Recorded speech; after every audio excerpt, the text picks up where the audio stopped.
Les amis, bonjour, j'espère que vous allez bien. Pour ma part, ça va. Voilà, j'ai la rentrée scolaire qui s'annonce. Et au Cameroun, on annonce la démission de plus de 1000 enseignants qui démissionnent de leur fonction d'enseignant et qui vont en Occident.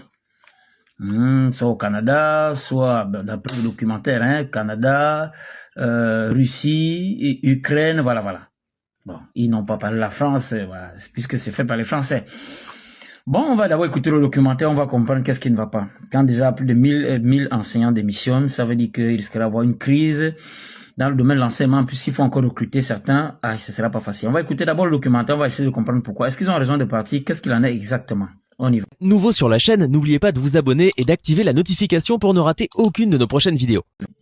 Démissionne avant le début de cette rentrée et voici ce qu'il faut savoir. Selon les données du ministère des enseignements secondaires, 1058 enseignants ne rejoindront pas leur poste lors de la prochaine rentrée scolaire.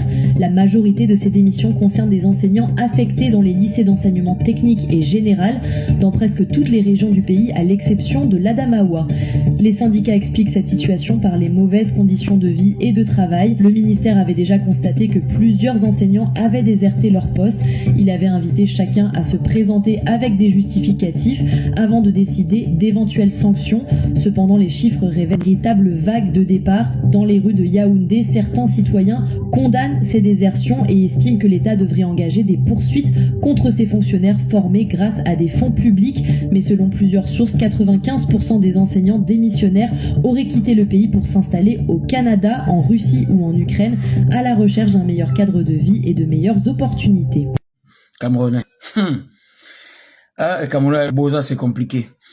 Donc, comme vous constatez là, plus de 1000 enseignants ont décidé de déserter parce qu'ils vont en aventure.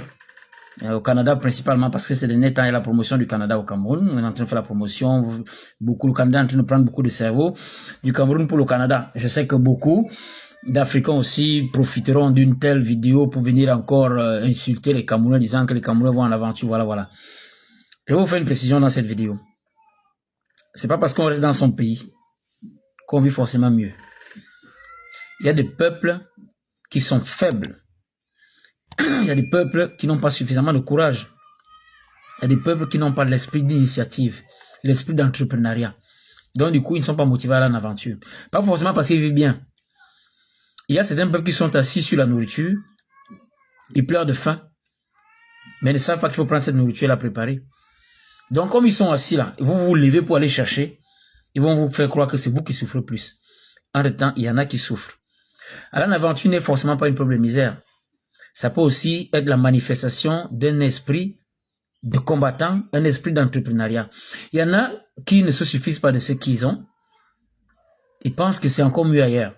Ça peut être fondé, tout comme ça peut être une illusion, mais beaucoup sont comme ça.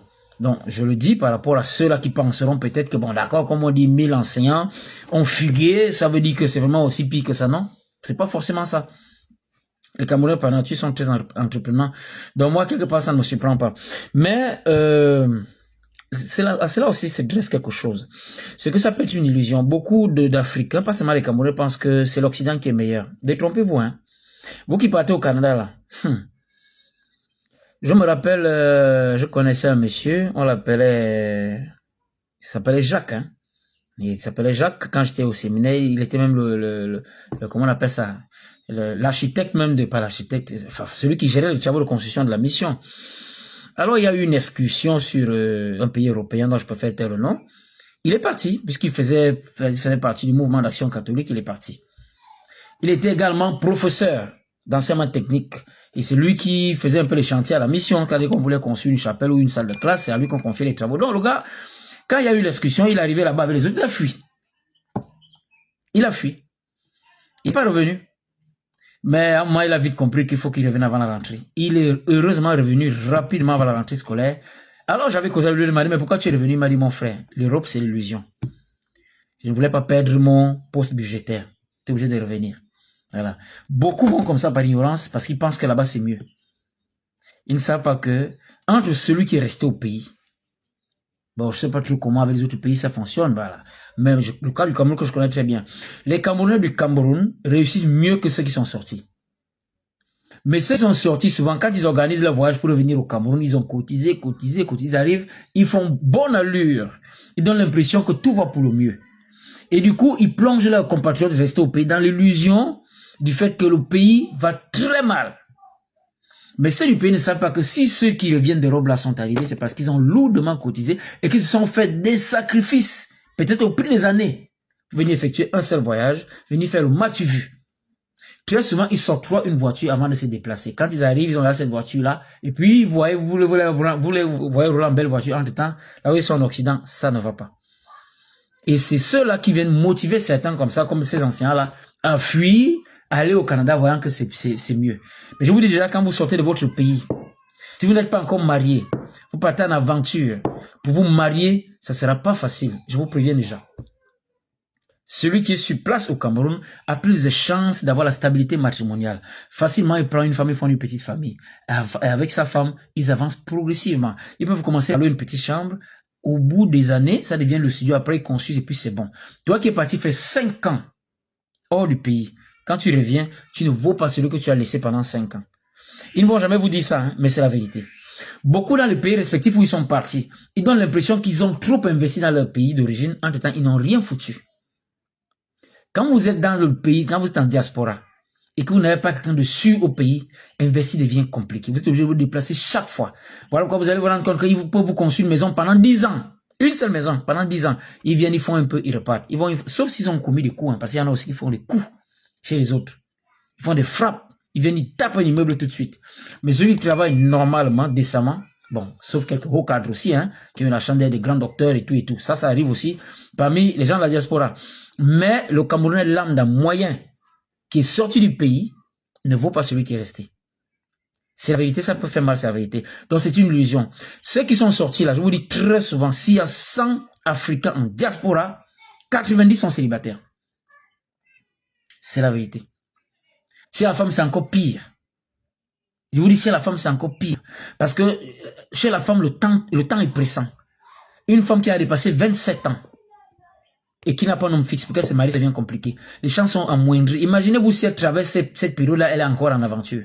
Elle atteint 30 ans en aventure, il y a encore quel mariage là? Les hommes vont seulement venir pour profiter de son argent, profiter de son physique. Vous comprenez? Voilà, c'est pas facile. Donc, il est mieux, si moi je pourrais conseiller à quelqu'un, de rester au pays. Et un autre problème en ça, c'est que quand vous avez duré en diaspora, si vous faites 3 ans en diaspora, vous revenez pour encore vous adapter. Mais si vous avez atteint 5 ans et plus en diaspora, pour vous réadapter au Cameroun, c'est un combat. Vous devenez étranger 2 fois. Étranger au Cameroun, étranger dans votre pays d'accueil. Dans cela, vous allez vous retrouver en train de rater votre vie. J'avais un ami comme ça, il s'appelait Mboka. C'était son petit nom du quartier, Mboka. Son père était cuisinier d'un blanc. Alors son père a fait pratiquement le tour du monde. Parce qu'il cuisinait très bien, que le patron l'amenait un peu partout là où il partait. Ouais. Donc, c'est quand il a atteint pratiquement la vieillesse, il a pris sa retraite, qu'il est rentré au Cameroun.